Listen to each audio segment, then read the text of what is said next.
In this week's episode on the Brit and Poland, I want to showcase the various parks that Warsaw has to offer. In fact, Warsaw has something like 96 parks, which cover 25% of the area of the city, which is pretty impressive.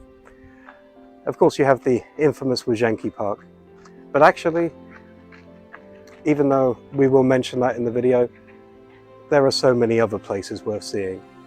And I will say that if you find that I've missed your favourite parks somehow, though I have been pretty thorough over the last few years to try and visit everything I can here in Warsaw, then feel free to mention in the comments and maybe I'll do a follow-up. I also want to mention that this video won't be talking about the forests and the woods. I've done a hiking video which covers that. So if you're wondering where Campinos or any of those places are, then I would look for them here. But hopefully by the end of this video, you will have a good idea of how green the city Warsaw really is, and you get to appreciate it that much more. Dzień dobry, and welcome to A Brit in Poland. This channel is going to bring you everything you need to know about Poland.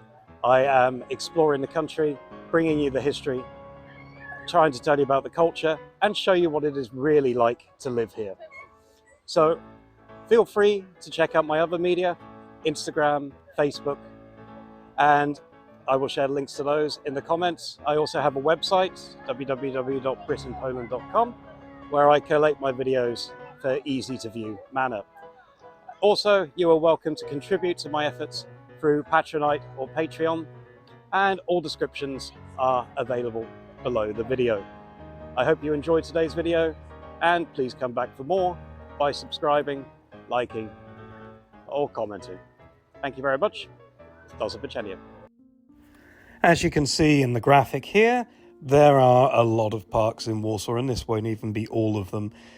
So even though this will be at least a two-part video, I am going to do my best to show the best parks. So we're going to start with Shaniki, of course, because, well, it's the #1 tourist attraction for many people. It's just located to the southeast of the centre. It's not too difficult to reach, even though there aren't necessarily tram lines. It's very characteristic for a number of things, including the Chopin monument you see here. The park was actually originally hunting grounds of the Dukes of Masovia in the Middle Ages, and it's called Shaniki, i.e. kind of bathroom, because it was originally a Baroque bath pavilion built by Stanislaw Heraclius Lubomirski in the 1680s. The palace and the garden complex were founded in the 18th century by Stanislaw August Poniatowski. You can see it also has red squirrels, which are beautiful and very cute. I will note that there is actually another video I have made specifically about this park, so I won't be going into too many historical and technical details, just to give you a bit of an overview of what you can see. There are actually 4 gardens located in the park. There's the Royal, Romantic, Modernist, and Chinese. And the, let's say, original buildings that were part of the park were built in a classicist style, namely the White House, the amphitheatre you saw a moment ago, the old orangery. Here is the Chinese pavilion, which is pretty awesome. Next, we're going to go to Pole Mokotowskie. So this is one of my favourite parks in Warsaw, and it is not too far from Shaniki, actually. So it's just south of the city, easily accessible by tram, bus, or metro. And this was actually originally a military training ground back in the 19th century, and the area was incorporated to Warsaw in 1916. It kind of borders a few different districts in Warsaw, so not just Motov, but Ochota and some others as well. And basically, in the second half of the 20th century, it started becoming a part. So it said it gained the characteristics of a city park. And I didn't realize this, but it's known as the Józef Piłsudski park since 1988. And it recently underwent a renovation which seemed to take an eternity. I think it was about a year and a half, 2 years. So a lot of these ponds and things are brand new or completely renovated. There are 2 restaurants / bars, Bollock and Lollick. And I think there's a third place which I haven't been to yet, but these are, let's say, the characteristic places. And it's split in 2 by this road, and you can actually get a nice view of the centre, of the skyscrapers from there. And next we're going to go to Ogrud Saski, so also known as the Saxon Gardens. It's actually very close to the centre. So from there, it's a bit of a short walk to the north of the Palace of Science and Culture. So this all used to be a place called the Saxon Palace, classicist palace that was located at today's Josef City Square. It was destroyed by German troops after the uprising, and now it's actually in the process of being rebuilt. So originally this was a French garden laid out between 1724 and 1748 for King Augustus II. It was devastated massively during the Kosciuszki uprising in 1794, and then redesigned as an English landscape garden between 1816 and 1827. Partially destroyed during uprising, but rebuilt in strength. The large fountain in the centre is called the Empire Fountain and was designed by Henrik Marconi in 1855. And this park was actually made available to the public from 1727 by the King. And now it's just a beautiful, beautiful part of central Warsaw, and so not to be missed. In town anyway. So I went to... So next we're going to go to Skaraszewski Park. So this was designed and created by Franciszek Shanor in 1906 in an English style. You have to go across the river to this one, as it's in Praga. And it's named after the village of Skaraszew, and it has a joint name with Polish pianist, composer, and politician,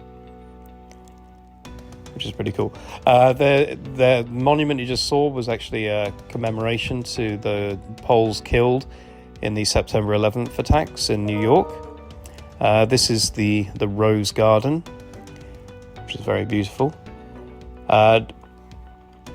This was actually awarded the title of the most beautiful park in Poland in 2009. This is Kamianowski Lake, which is part of the Vistula Old Riverbed. And in 2015, a fuel tank and some missiles were recovered, which were likely from the 178th RAF Squadron that was shot down during the liberation of Warsaw. There are numerous sculptures throughout the park: the dancer, the bathing woman, Edward Mandel House, and these date from the 1920s and 30s. You will find 280 species of trees and shrubs. And fun fact, in 2006, some beavers settled in the park, but were relocated due to the level of destruction caused. It is a truly beautiful place and easy to get lost in for a few hours or so. So next we're going to go to the Shaniki Park. So this is, again, pretty central, just north of Saski. A little bit of a further walk from the centre, but easily doable. So it's a Baroque park dating back to 1676. And it was the garden for the Krasinski Palace, now the National Library of Warsaw. It has been available for public use since 1768. And the current style, actually, as you see it now, dates back to 1895. A couple of battles have been fought here, at least partly on the ground. So you had the battle in 1830 for the November Uprising. And during the Warsaw Uprising, there was some combat here as well. I really love this place. It's always been kind of a local park to me. And I really want to get inside of the library because apparently there are some rather important historical documents, including the Constitution, I believe. So, yeah, truly beautiful place and very relaxing when you don't have screaming kids running around a fountain, that is. And yeah, I've been here many times for a walk, and I'm always happy to go back and just enjoy the very calm scenery. I think there are also some bowls pitches as well as the numerous kind of natural wonders and kind of wooden pavilion you see here. And of course the marvellous pond in the centre. But yeah, truly a marvel of Warsaw. Next we have the Keer Ptoa Park, and this one is located a bit further from the centre, so up in the kind of northwest, so going into Żoliborz, one of Warsaw's fancier districts. So this park was actually established in 1961, designed by Karol Kozlowski and Elżbieta Jankowska, and it was actually built by volunteers. It is named after the numerous streams that once flowed through here, and the main Oxbow Lake that runs through it is named the Canal by locals. There is a rather cool bar here, which serves food, drink. It's a nice place to chill. There is a neon monument in the south called Światłotysk, which is meant to represent orangeade bubbles in a glass, built in 2009, designed by Maurycy Gumulitsky. And sadly I lost my footage of that, but it's some nice purple bubbles which you can see at night. The oldest trees in the park actually date back to the 19th century. And here's a cute playground with a few animals for kids to ride on. And here's that monument I was telling you about earlier. It looks a bit obscure, but fun. The Warsaw University Library Garden is one of the most incredible places in Warsaw. So it's very close to the river, so near kind of Nauki Kopernik. It's free entry, but only for certain times of the year. There's the upper and the lower garden. The upper garden is closed from October to March, I believe. So the gardens themselves were opened in 2002, and you will find 100 species of trees and 120 shrubs covering a 1 hectare area. This is the roof garden we're talking about. It is actually one of the largest and most beautiful roof gardens in the whole of Europe. And you get some pretty decent views from the top as well. It does feel like a kind of a wonderland when you're in this place. The lower garden contains a number of sculptures designed by Ryszard Styecki. And the upper garden is actually divided into 4 parts, golden, silver, crimson and green. And they've tried to match the colours to that. You get some pretty cool looks into the library itself from the rooftop. And actually, it took me a surprising amount of time to walk around and explore even the rooftop. It was a very big surprise. People were recommending that I go here for a while. And I'm glad that I, finally made it because, well, actually I was here a few years ago and I do need to go back. But yeah, truly beautiful, beautiful place. So next we're going to go to the Shaniki Park. And this is located more in the southwest of Warsaw. There are buses that take you there, and it's quite a dramatic place. So it was built in the 1960s at the site of a World War II rubble landfill, and it was designed by the team of Stanislav Bolek, and it has like a purpose of active rest. So a lot of sporting facilities and a lot of hills to climb for sure. It was named after a village from the 16th century, which before the war was known for inhabiting a number of Roma gypsies, who, well, they'll just park anywhere.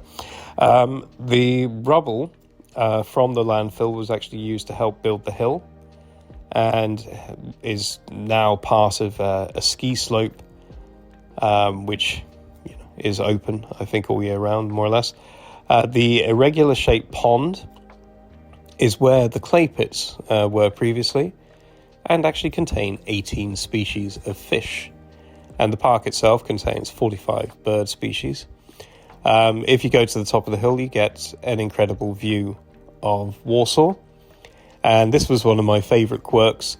You get to go on this kind of mini roller coaster, which I don't think it was that expensive, like 20 or 30 zloty or something, for a cheap thrill. So you just go on one of these kind of carts and you can control the speed a little bit. But yeah, this is truly an amazing place to hang out, and I really enjoyed visiting this place. And so wholeheartedly recommend it for anyone who just enjoys nature, wants a good view, or a bit of fun. So there were so many parks and it was taking so long to go through, I decided to do a part 2. So we will be including a whole load of other parks in that. Maybe we'll go a little bit faster through those ones. So please stay tuned. If you have any parks you particularly want to see in part 2, please put a comment and let me know.